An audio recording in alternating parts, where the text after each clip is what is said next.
Beaucoup parmi vous habitent dans des habitats précaires, dans des grandes villes comme Dakar, Abidjan, Douala, Yaoundé ou alors dans la diaspora. Pourtant, ils ont construit de très grosses villas dans leur village ou alors dans leur pays d'origine, des villas dans lesquelles ils ne résideront presque jamais tout le long de leur vie. Alors, dans cette vidéo, nous faisons un voyage dans l'univers de ces maisons fantômes. Mieux encore, je vous dis comment est-ce que je vous donne des astuces pour pouvoir transformer ces maisons fantômes en véritables leviers de croissance ou alors sources de revenus.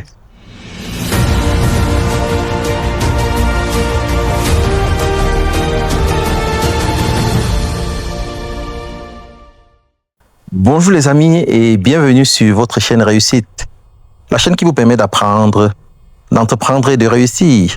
Pour ceux qui ne me connaissent pas, je suis David Wafo, entrepreneur multisectoriel.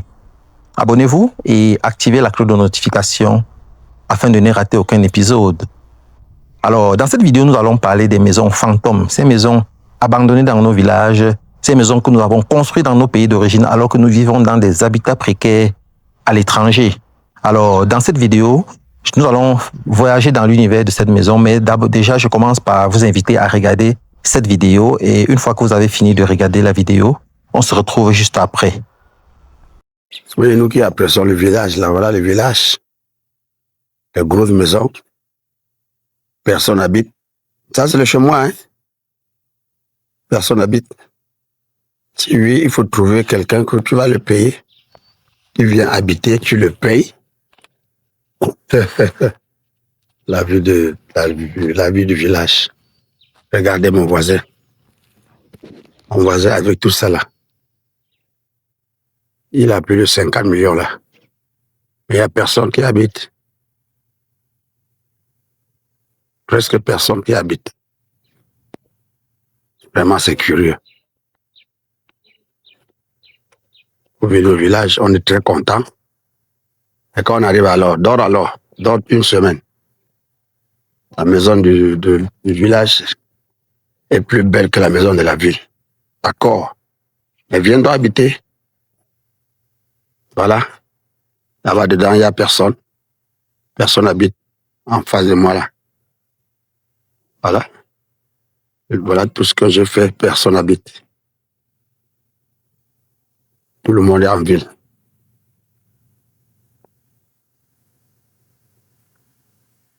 Je regarde là-bas en bas. Tout ça là, personne n'habite. Il n'y a personne dedans. Personne. Non, on apprécie le village. Et tous les enfants sont en Europe qui viendraient habiter ici. Voilà, ici devant là, personne n'habite dans celle-ci. Là, loin en haut là. En haut, il y a les grosses maisons. Les grosses voitures là. Voilà quelqu'un qui a en train de faire une voiture qui va lui prendre même 4 millions. Voilà celui qui a déjà fini. R+1. Il a mis un bororo dedans, il les paye. Il est en Europe. Voilà la voiture baron là. Personne. C'est le bororo qui habite et il les paye. Toutes ces grosses maisons là, c'est les cimetières.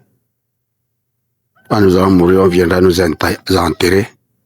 Et puis rien d'autre, personne ne va habiter. Tous les enfants sont partis. Aucun enfant ne pourra bien laisser l'Europe ou Douala ou Yaoundé pour venir habiter ici. Vraiment, c'est très mal calculé. Mais qu'est-ce qu'on va faire?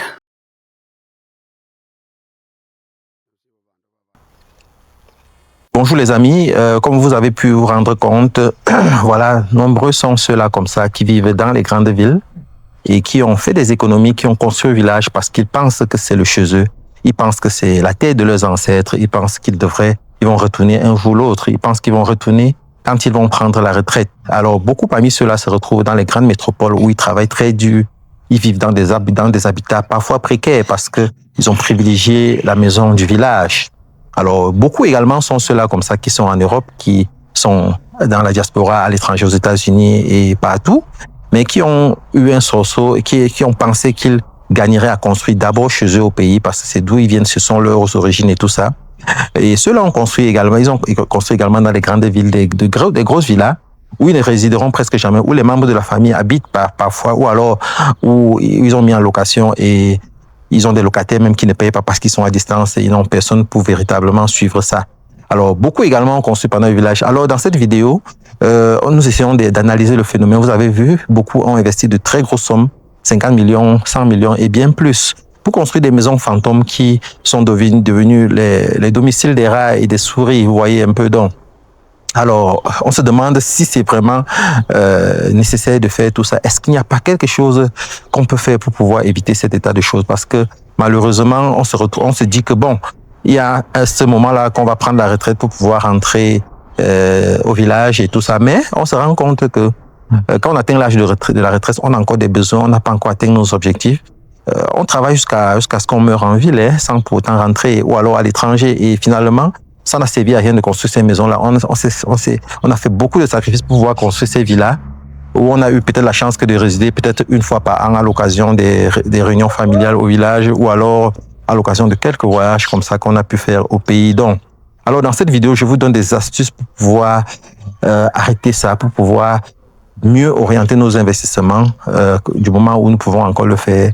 Et pour ceux qui sont déjà engagés dans cette voie-là, je vous dis dans cette vidéo comment est-ce que vous pouvez transformer ces maisons fantômes qui ont finalement transformé nos villages en cimetières, donc en véritables levier économique, en véritable source de revenus. Donc, la première chose que je conseillerais à ceux-là qui ont déjà de grosses villas comme ça, qui ont construites, qui sont abandonnées, qui n'ont personne pour vivre là, c'est de pouvoir les meubler, et de les louer comme des appartements meublés, des maisons meublées.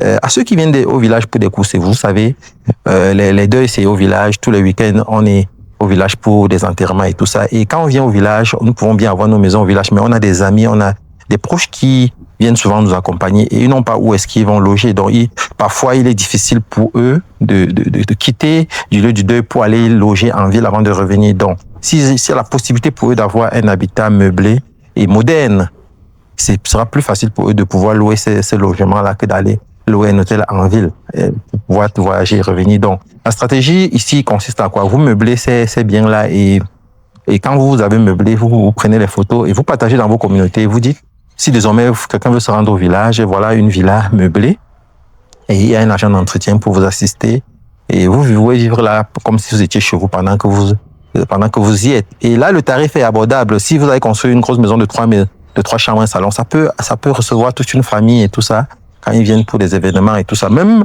si ce n'est pas ceux qui viennent qui louent, ceux qui sont concernés par l'événement peuvent louer pour pouvoir loger leurs proches quand ils viennent les assister à l'occasion peut-être d'un deuil ou quoi que ce soit. Donc, et également, vous pouvez poster ces maisons, ces villas meublées sur des plateformes comme Airbnb ou Booking.com parce que ça marche même dans nos villages.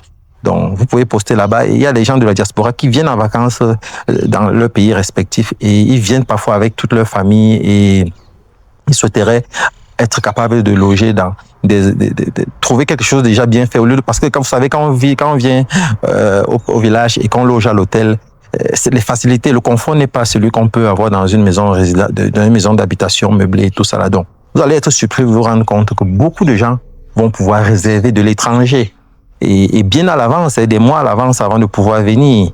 Oui, et vous savez, c'est les grandes vacances le plus souvent, c'est la période des réunions familiales et tout ça.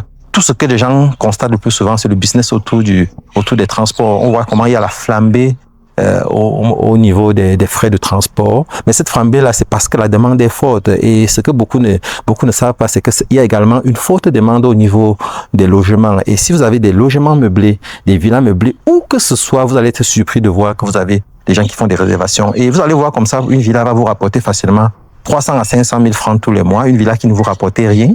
Et comme ça, si vous avez un agent d'entretien à qui vous payez 100 000 francs tous les mois, y compris les factures d'électricité et tout ça qui pourront aller avec, si vous avez des réservations comme ça seulement, de jeudi à dimanche, vous allez vous rendre compte que vous allez facilement faire 300 à 500 000 francs tous les mois. Et quand vous décidez vous-même de vous rendre au village, vous occupez ces villas-là, vous aménagez elles-mêmes. Donc ça, c'était la première stratégie de pouvoir rentabiliser ces villas que vous avez construites au village ou alors dans vos pays respectifs et que vous n'utilisez pas. Meublez-les, mettez-les sur les plateformes de location courte durée et vous allez être agréablement surpris des résultats qui vont suivre. Ça, c'était la première astuce. Deuxième solution, c'est quoi? C'est de les transformer en mini-usine. Vous savez, chaque village a un produit phare, un produit agricole phare qu'il produit.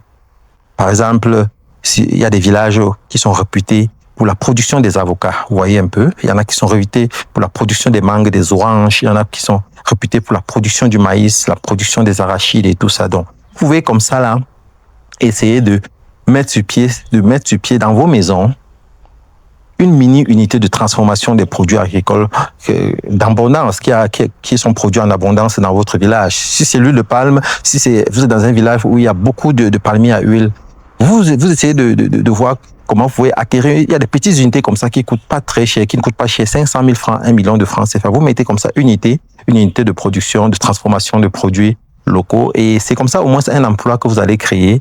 C'est comme ça de la valeur que vous allez ajouter dans le village, vous allez apporter dans le village, parce que les planteurs vont désormais avoir des débouchés faciles pour leurs produits qui peuvent être transformés sur place. C'est comme ça de la valeur que vous allez créer, et c'est comme ça que également vous allez pouvoir gagner des revenus. Donc vous pouvez, si c'est l'avocat, vous pouvez produire l'huile d'avocat. Si c'est l'orange que vous produisez, vous pouvez produire des jus de fruits. Si ce sont les mangues ou autre chose que votre village produit en abondance, vous pouvez produire des fruits séchés comme la mangue et quoi que ce soit d'autre. Donc, il y a beaucoup d'idées de business comme ça, et voilà ce que vous pouvez faire. Si vous voulez faire un effet boom, vous pouvez vous constituer en coopérative au sein du village, et vous allez faire vous allez vous définir les standards, et donc la coopérative va définir les standards de production tels que c'est requis au niveau national ou alors au niveau international. Vous allez produire et vous allez comme ça là mettre à disposition de la coopérative qui va vendre à grande échelle pour vous. Et c'est comme ça que vous allez créer des emplois dans votre village. C'est comme ça que votre maison va être vivante. C'est comme ça que le village va être actif. C'est comme ça que votre région d'origine va se développer. Vous aurez mieux contribué ainsi à l'éclosion du village, en créant non seulement une bâtisse, mais aussi en créant une véritable source de revenus. Donc voilà les deux propositions que je vous ferai pour vous qui avez des villas déjà que vous avez construits et qui vous demandez comment est-ce que vous pouvez faire pour les rendre véritablement vivantes. Donc, mais maintenant, et pour toi qui n'as pas encore construit cette villa, la prochaine fois que tu t'engages à vouloir construire un village, il faut le faire, c'est important. Il faut construire dans son pays d'origine, c'est important, mais commencez déjà à penser à l'idée business qui va précéder la bâtisse que vous allez mettre en place.